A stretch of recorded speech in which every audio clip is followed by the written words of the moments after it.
Item রান্না করেছি। সবগুলো আইটেমই ছিল একেবারে ফাটাফাটি, খুবই সুস্বাদু, খুবই ইয়াম্মি। এর উপর দিয়ে খুব সুন্দর করে আরেকটু ভেজে নেব। এই যে দেখেন, খুবই স্পঞ্জি হয়েছে, কিন্তু খেতে এত ভালো লাগে। এই যে দেখেন সবগুলো। হ্যালো এভরিওয়ান, আসসালামু আলাইকুম। কেমন আছেন আপনারা সবাই? আশা করছি সবাই খুব ভালো আছেন। 10 টাকা করে 3 প্যাকেট গুঁড়া দুধ নিয়ে এসেছি। আজকে আমি ছোট মিষ্টি বানাবো। ছোট মিষ্টি খেতে খুব ইচ্ছে হচ্ছে, সেজন্য আজকে ভাবলাম যে কিছু ছোট মিষ্টি বানাই। খুব বেশি বানাবো না, অল্পই বানাবো, কারণ আমার বাসায় কেউ মিষ্টি খেতে এত পছন্দ করে না। এখানে আমি যতটুকু দুধ নিয়েছি ঠিক ততটুকুই ময়দা নিয়েছি, তবে ময়দার পরিমাণটা একটু কম দিয়ে দুধের পরিমাণটা একটু বেশি দিলে বেশি ভালো হয়। মিষ্টিগুলো আর বেশি স্পঞ্জি হবে, খেতে ভালো লাগবে অনেক। তবে যাই হোক, এখানে আমি 1 চামচ বেকিং পাউডার দিয়েছি, আর এখন দিচ্ছি ঘি। ঘিয়ের পরিবর্তে তেলও দেওয়া যায়, তবে ঘিটা দিলে ঘ্রাণটা অনেক ভালো আসে। এখন ঘি আর ময়দাগুলোকে খুব ভালো করে আমি মিশিয়ে ফেলবো। এমনভাবে মিশাতে হবে যাতে এইভাবে মুষ্টিবদ্ধ করলে ভেঙে না যায়। তো আমার কিন্তু খুব সুন্দর করে মেশানো হয়ে গেছে। এখন আমি দিয়ে দিচ্ছি লিকুইড দুধ।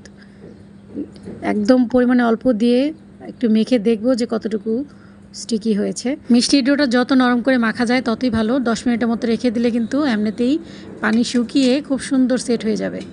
আজকে আমি শুধু ছোটো মিষ্টি বানাচ্ছি না, আজকে আমি মতিচুরের লাড্ডুও বানাবো। মতিচুরের লাড্ডুর জন্য এখানে আমি বেসন নিয়েছি। তো এখানে আমি 3 চামচের মতো বেসন নিয়ে এগুলোকে খুব সুন্দর করে একটু চেলে নিব।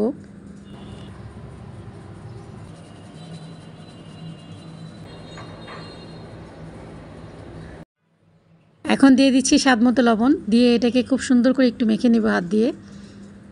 আর এখন একটু পানি দিয়ে এটাকে গুলিয়ে নিব। আমরা যেভাবে বেসন গুলাই ঠিক সেভাবেই গুলাতে হবে। বেসনটাকে আমি একটু পাতলা করেই গুলাবো, কারণ তেলে দেওয়ার সাথে সাথে যাতে একেবারে সুন্দরভাবে হয়ে মুচমুচে হয়ে যায়। বেসনটা যদি একটু বেশি ভারী করে গোলানো হয় তাহলে তেলে দেওয়ার সাথে সাথে কিন্তু এটা হতে চাইবে না, একটু সময় নেবে। তো সেজন্য একটু পাতলা করেই ব্যাটারটা গুলিয়ে নিলাম।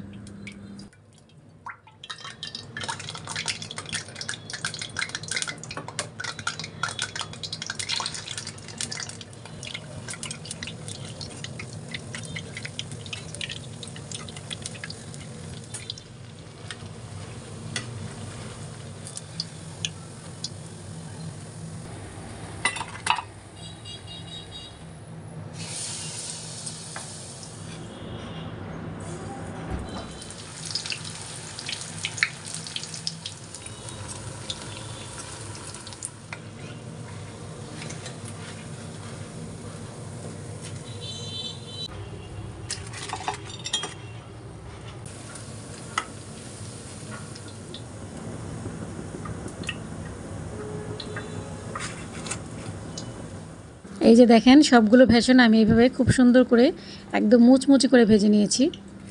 এখন এগুলোকে আমি খুব সুন্দর করে গুঁড়ো করে নেব। মতিচুরের লাড্ডু কিন্তু আর অনেকভাবে বানানো যায়, আজকে আমি আমার মতো করে বানাচ্ছি।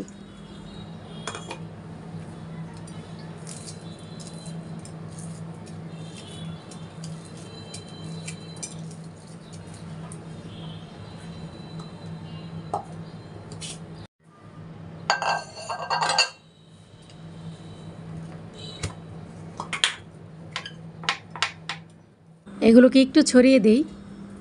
ব্লেন্ডার করার সময় হালকা গরম ছিল, ব্লেন্ডার করার পর মনে হচ্ছে যে বেশি গরম হয়ে গেছে।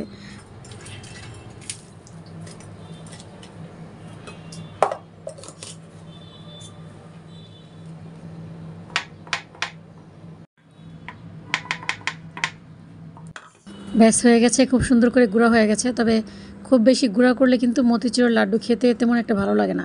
তখন আমার কাছে মনে হয় আমি মতিচুরের লাড্ডু খাচ্ছি না, হালুয়া খাচ্ছি। তবে সবথেকে বেশি ভালো হয় এত মিহি না করে একটা ছিদ্রযুক্ত চালনি দিয়ে বুরিন্দা করে তারপর মতিচুরের লাড্ডু বানালে খেতে অনেক ভালো লাগে। এখানে আমি 1.5 কাপ চিনি নিয়েছি আর 2 কাপ নিয়েছি পানি। দিয়ে দিচ্ছি 2টা এলাচি দানা। এখন এই চিনি শিরাটাকে জাল করে করে একদম অর্ধেক করে ফেলতে হবে।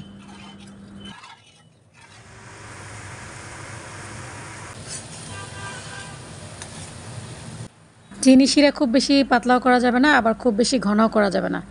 একটা তার এলেই সাথে সাথে গুঁড়িগুলো দিয়ে দিতে হবে।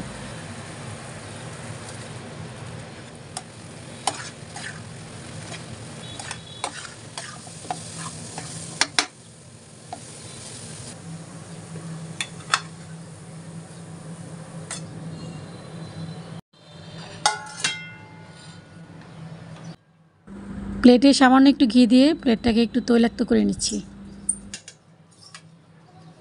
ব্যাস, এখন গরম থাকতে থাকতে সবগুলো লাড্ডু বানিয়ে ফেলতে হবে খুব ঝটপট করে।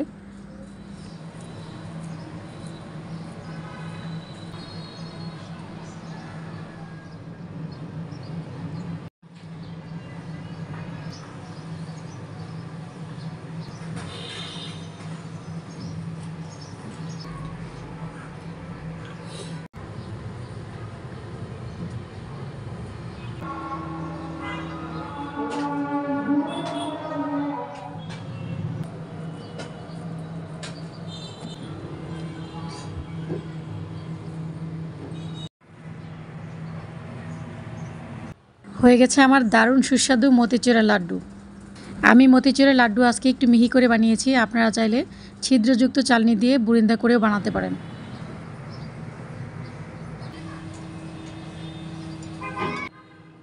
এই যে দেখেন, মিষ্টির ডোয়ের স্টিকি ভাবটা কিন্তু আর নেই, সম্পূর্ণ পানি শুষে খুব সুন্দরভাবে সেট হয়ে গেছে। একটা ছোট চামচের সাহায্যে সবগুলো মিষ্টি কিন্তু আমি একদম সমানভাবে বানাচ্ছি। কয়েকটা গোল মিষ্টি বানাবো আর কয়েকটা লম্বা মিষ্টি বানাবো।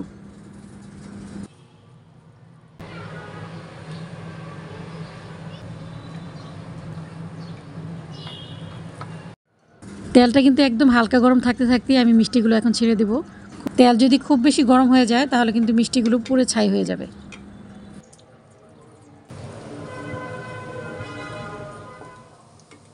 এখান থেকে কয়েকটা মিষ্টি এখন তুলে রাখবো।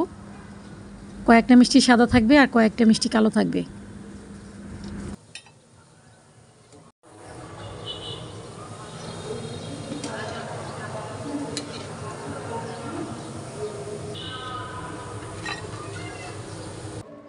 মিষ্টির জন্য এখানে আমি 1 কাপ চিনি নিয়েছি আর 2 কাপ পানি নিয়েছি।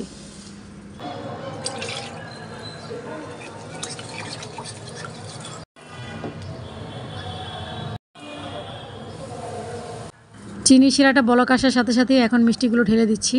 চুলার আঁচটা মিডিয়ামে রেখে এখন মিষ্টিগুলোকে ঢেকে 5 মিনিটের মতো রান্না করে নেব। হয়ে গেছে 5 মিনিট, আর এই যে দেখেন মিষ্টিগুলো কত সুন্দর হয়েছে। চুলাটা অফ করে আমি আবারও আধা ঘন্টার জন্য ঢেকে রাখবো। কড়াইতে যতটুকু চিনির শিরা ছিল সবগুলো শিরাই কিন্তু মিষ্টি খেয়ে ফেলেছে। এই যে দেখেন কীভাবে রসে টইটুম্বুর হয়ে আছে।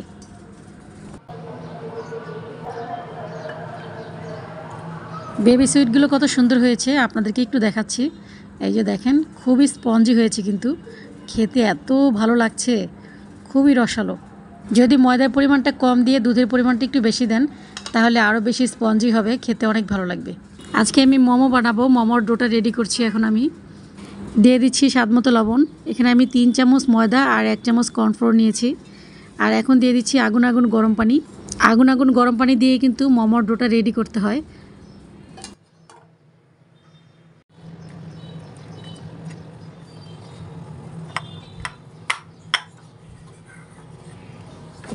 এই যে দেখেন খুব সুন্দর সফট হয়েছে। এখন এটাকে আমি কিছুক্ষণের জন্য রেস্টে রেখে দেব। আজকে আমি খুবই ঝালঝাল করে চিকেন উইংসগুলো ভাজবো, সেজন্য এখানে আমি নিয়েছি কয়েকটা চিকেন উইংস। প্রথমে দিয়ে দিচ্ছি আমি 1 ফালি লেবুর রস, দিয়ে দিচ্ছি স্বাদমতো লবণ, দিয়ে দিচ্ছি 1 চা চামচ মরিচের গুঁড়ো, দিয়ে এটাকে এখন খুব সুন্দর করে মেখে নিব। এখানে আমি 1 চামচের মতো আদা রসুন বাটা দিয়ে নিচ্ছি, যাতে করে চিকেনের গা থেকে কোনো রকমের কোনো গন্ধ না আসে। এখন আলাদা একটা বাটিতে আমি নিচ্ছি 2 চামচ ময়দা আর 1 চামচ কর্নফ্লোর।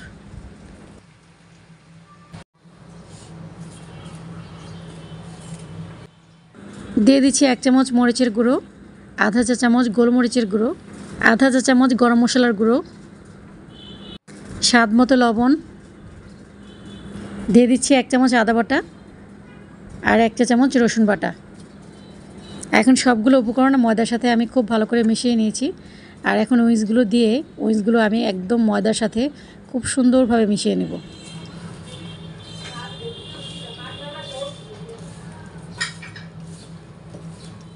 ব্যাস, মিশানো হয়ে গেছে আমার।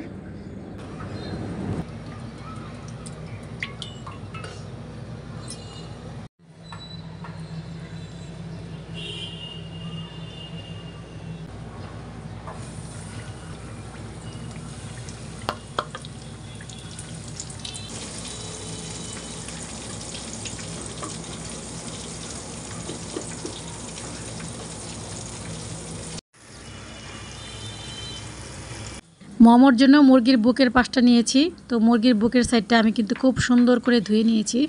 এখন এগুলোকে একটু পিস পিস করে তারপর ব্লেন্ডারে ব্লেন্ড করে নেব।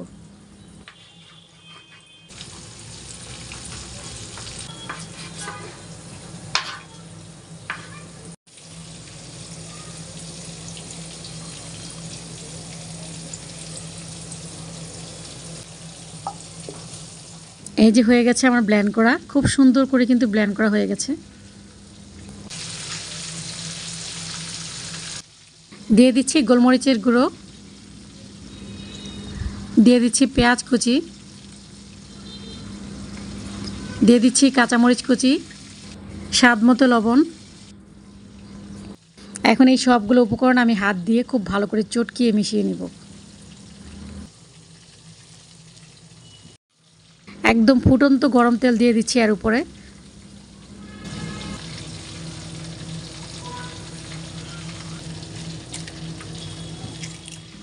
এক চামচ আদা রসুন বাটা দিয়ে এটাকে আরেকটু ভালো করে মিশিয়ে নিতে হবে। ব্যাস, খুব সুন্দর করে মেশানো হয়ে গেছে।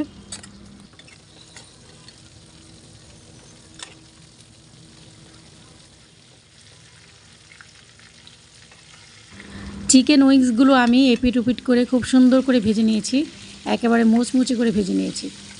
এখন এগুলোকে নামিয়ে ফেলবো।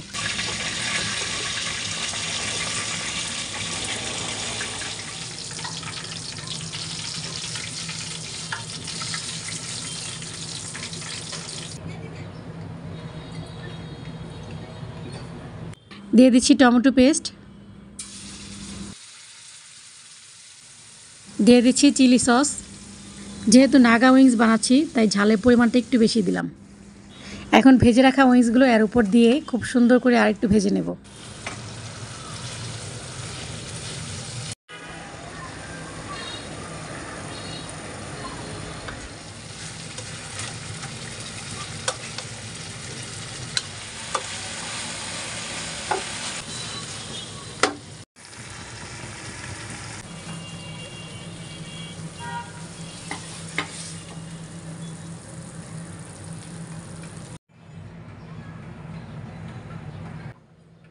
হয়ে গেছে আমার নাগা উইংস। একদম ঝাল ঝাল দেখাচ্ছে না বলেন?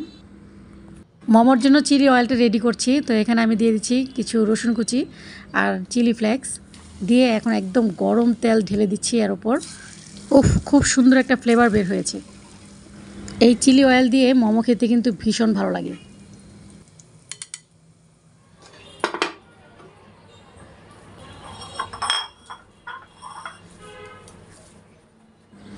এখন এই ডোটাকে আমি দুইটা ভাগে ভাগ করে নিব, কারণ মোমোর জন্য কিন্তু আমি আলাদা একটা একটা করে কোনো রুটি বানাবো না। বড় টাইপের একটা রুটি বানাবো, তারপর সেখান থেকে লেচিগুলো আলাদা করব। এইভাবে করলে আমার কাছে মনে হয় একটু বেশি সুবিধা হয়। আলাদা করে একটা একটা করে কষ্ট করে রুটি না বানিয়ে এইভাবে বড় টাইপের একটা রুটি বানিয়ে সেখান থেকে লেচিগুলো আলাদা করলে সেটা অনেক সুবিধা হয়। এই যে আমি একটা টিফিন বক্স নিয়েছি, এটা দিয়ে সবগুলো এক সমান করে আমি লেচি কাটবো।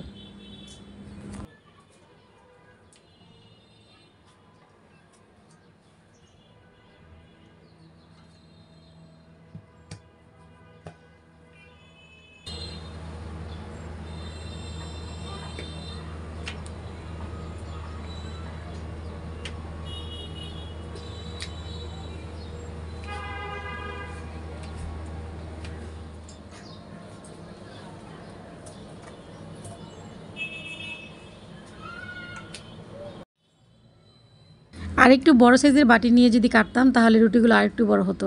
তবে যাই হোক, আমি কিন্তু এরকম ছোটো ছোটোই চেয়েছি, যার কারণে ছোটো ছোটো করে করেছি। এখন আমি শাড়ি যেভাবে ভাঁজ করে ঠিক সেইভাবেই ভাঁজ করে নিচ্ছি।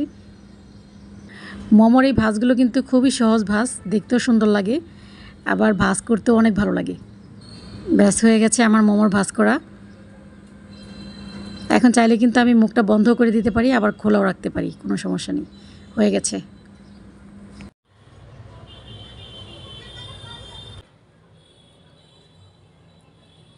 রুটিগুলো আরেকটু বড় হলে দেখতে আরও সুন্দর লাগতো। এখন আমি অন্য আরেকটা ডিজাইন দিয়ে বানাচ্ছি। এই ডিজাইনটা কিন্তু খুবই সহজ, যে কেউ বানাতে পারবে, আবার এটা দেখতেও অনেক সুন্দর লাগে। এখন আমি এই দুই কানটা ঘুরিয়ে এটার সাথে মিক্স করে দিব। এই যে দেখতে সুন্দর লাগছে না? এটা কিন্তু খুবই সহজ এবং দেখতে অনেক সুন্দর।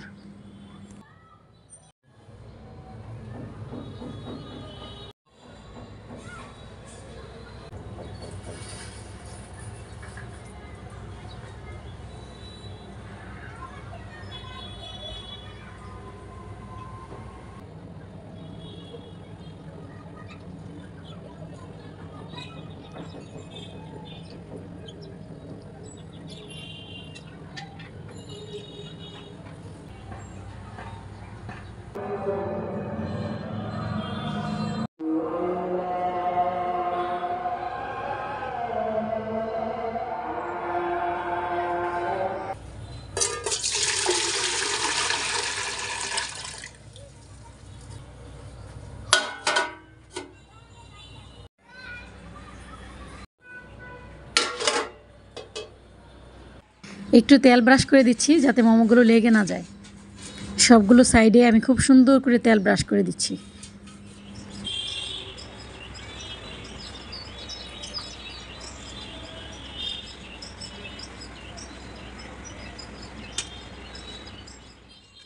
সবগুলো মোমো আমার খুব সুন্দর করে ভাপে সাজিয়ে দেওয়া হয়েছে। এখন 25 মিনিট পর্যন্ত অপেক্ষা করব। 25 মিনিট পরে মোমোগুলো আমার সুন্দর করে হয়ে যাবে। প্রচুর গরম পড়েছে, আর এই গরমে কিন্তু কাঁচা আমের জুস খেতে ভীষণ ভালো লাগে। তো এখানে আমি 3টা কাঁচা আম খুব সুন্দর করে একদম কুচি কুচি করে কেটে নিয়েছি ব্লেন্ড করার জন্য। এখন এখানে আমি দিব 3টা কাঁচা মরিচ। এই মরিচে কিন্তু তেমন একটা ঝাল নাই, যার কারণে আমি 3টা দিয়েছি। দিয়ে দিচ্ছি বড় চামচের 1 চামচ চিনি, 1 চামচ লবণ। কাঁচা আমি লবণটা একটু বেশি দিলে ভালো লাগে। আর দিচ্ছি 1 চামচ বিট লবণ। ব্যাস, এখানে আর কিছু লাগবে না, আর কিছু দিলে ভালো লাগবে না। তো এখন আমি একদম ঠান্ডা পানি দিয়ে এটাকে ব্লেন্ড করে নিব। কাঁচা আমের এই জুসটা খেতে ভীষণ ভালো লাগে। একবার যদি বানিয়ে খান তাহলে বারবার খেতে ইচ্ছে করবে। ব্লেন্ড করার পর জুসটা কিন্তু প্রচুর ভারী হয়ে গেছে। এখন এখানে আমি আরও 1 গ্লাসের মতো পানি দিয়ে দিব।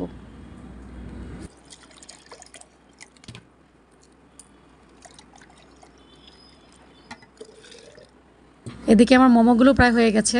মাশাআল্লাহ, আলহামদুলিল্লাহ, অনেক সুন্দর সিদ্ধ হয়েছে। এখন সবগুলো মোমো আমি নামিয়ে ফেলব। মোমো খেতে ভালোবাসে না, মোমো অপছন্দকারী মানুষ আমি এখনও খুঁজে পেলাম না। মানে এমন কোনো মানুষের মুখে আমি আজও শুনলাম না যার কাছে মোমো পছন্দ না। আসলে মোমো খুবই সুস্বাদু একটা খাবার, সেজন্য সবাই এটাকে খুব মজা করে খায়। আর এটা তৈরি করাও কিন্তু খুবই সহজ।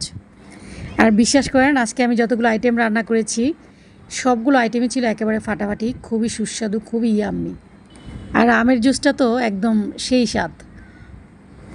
প্রচণ্ড গরমের মধ্যে টক মিষ্টি ঝালওয়ালা ঠান্ডা শরবত যদি আপনি খেতে পারেন তাহলে আপনার দিল একেবারে ঠান্ডা হয়ে যাবে। আমার ছেলেমেয়েরা স্পাইসি খাবারগুলো খুব পছন্দ করে, তো মিষ্টি কিন্তু একটাও ওরা ধরেও নাই, ছোঁয়েও নাই। মিষ্টি শুধু আমি একাই খেয়েছি। আর মোমো আর চিকেন নাগা ওরা তো একেবারে মানে খেতে খেতে একদম ফিদা হয়ে গেছে। চিলি অয়েল দিয়ে মোমো খাওয়ার স্বাদ আপনি জীবনেও ভুলবেন না যদি একবার খান। আজ এই পর্যন্তই, ফিরে আসবো নতুন আরেকটি ব্লগ নিয়ে। সেই পর্যন্ত সবাই ভালো থাকবেন।